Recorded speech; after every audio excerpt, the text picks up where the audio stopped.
páni, vítam vás na tlačovej besede strany Maďarskej koalície. Témou tejto tlačovej besedy je vyhodnotenie volieb do orgánov samospráv obcí. Informovať vás bude predseda SMK pán Jožef Bereni a podpredseda SMK pre samosprávy pán Peter Őry. Nech sa páči, pán predseda, máte slovo.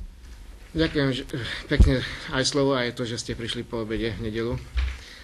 Tak dovoľte, aby som vyjadril spokojnosť nad miestnymi voľbami. Strana Maďarskej koalície hodnotí výsledky SMK ako veľmi priaznivé pre nás za túto situáciu. Jedna etapa je uzavretá. Etapa spochybňovania existencie strany Maďarskej koalície, etapa spochybňovania samostatnej maďarskej politiky na Slovensku. Táto strana má svoje opodstatnenie, to sa ukázalo na miestnych voľbách jednoznačne. Máme veľmi kvalifikovaných ľudí v jednotlivých mestách a obciach a máme dobre zorganizovanú štruktúru, ktorá vie v miestnych voľbách aj zvíťaziť. O konkrétnych číslach vás bude informovať pán podpredseda Őry, ale dovoľte mi poznamenať, že na južnom Slovensku sme zvíťazili v Šamoríne, čo sa týka primátorov, v Šamoríne, v Dunajskej Strede, vo Veľkom Mederi, v Kolárove, v Moldave nad Bodvou a v Tornali. Ďalej sme zvíťazili v Sládkovičove, aj v Nových Zámkoch, tam náš člen kandidoval ako nezávislý s našou podporou.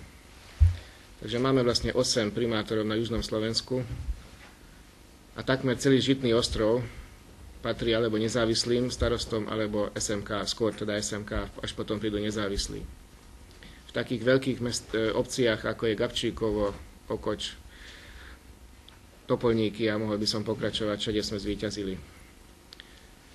Vychádzajú z toho, že sme mimo parlamentnou stranou, si myslím, že tento výsledok je skutočne dobrý. Zároveň ja som na otázky médií odpovedal pred voľbami, že bol by veľkým úspechom, keby sme získali podobný počet starostov a primátorov, ako máme teraz, teda pred voľbami. A vyzerá to tak, že máme len o jedného poslanca menej, čo sa týka samostatných starostov a primátorov.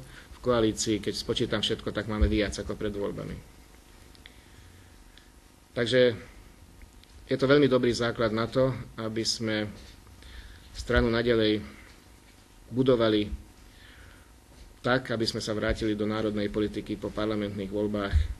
Na základe týchto počtov si myslím, že máme veľmi dobrý východiskový stav na to, aby sme sa vrátili do parlamentu, aby SMK bola znovu stranou parlamentnou, alebo dokonca aj vládnou. Ďakujem pekne. Dobrý deň, prajem. Dovoľte mi, aby som sa poďakoval všetkým, ktorí sa zúčastnili volieb, aj tým, ktorí samozrejme hlasovali za kandidátov na post primátorov, starostov i do obecných zastupiteľstv, ktorí kandidovali za SMK. A samozrejme, dovoľte nám, aby sme gratulovali každému zvolenému starostovi, primátorovi i poslancovi obecných a mestských zastupiteľstiev.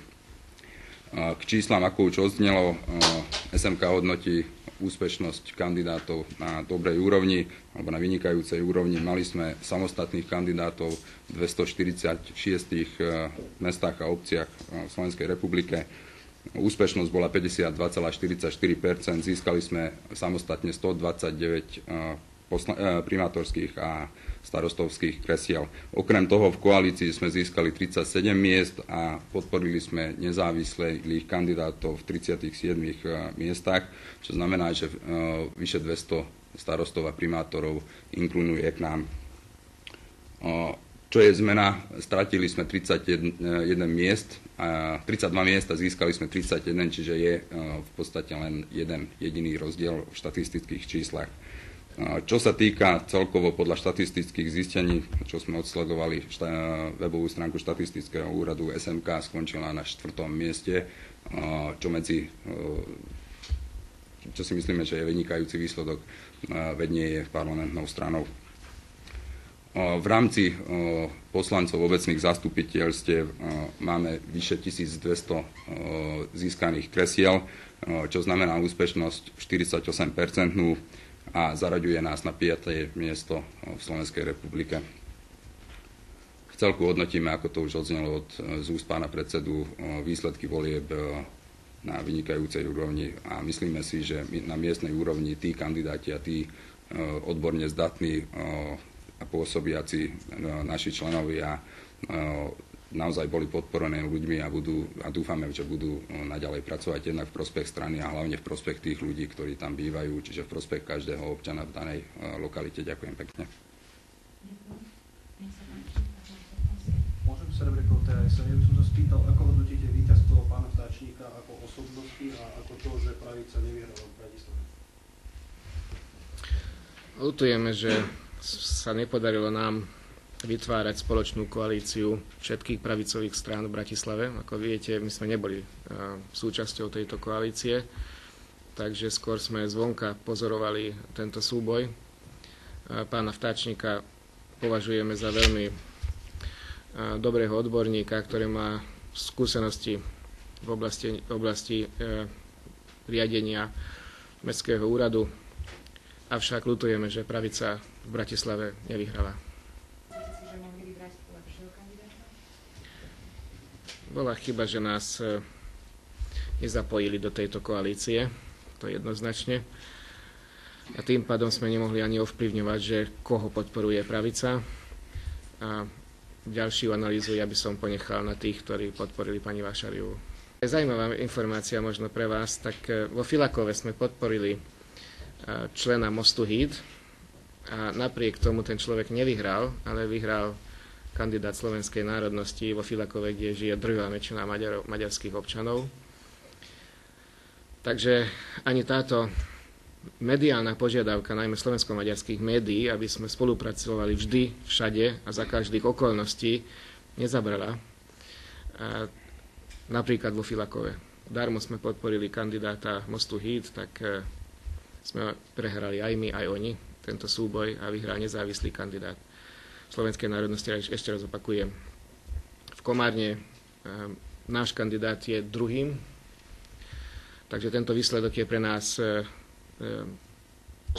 síce nie je dobrý, lebo sme nevyhrali, ale vyzerá to tak, že náš kandidát mal skutočne reálnu šancu a keby nebolo toľko kandidátov, keby boli len dvaja, tak by mal reálnu šancu na to, aby vyhral. Ľutujeme, že sa nepodarilo tu vytvoriť spoločnú koalíciu napríklad s Mostom Híd, ale mohli by podporovať nás, tak ako my sme ich podporovali vo Filakove.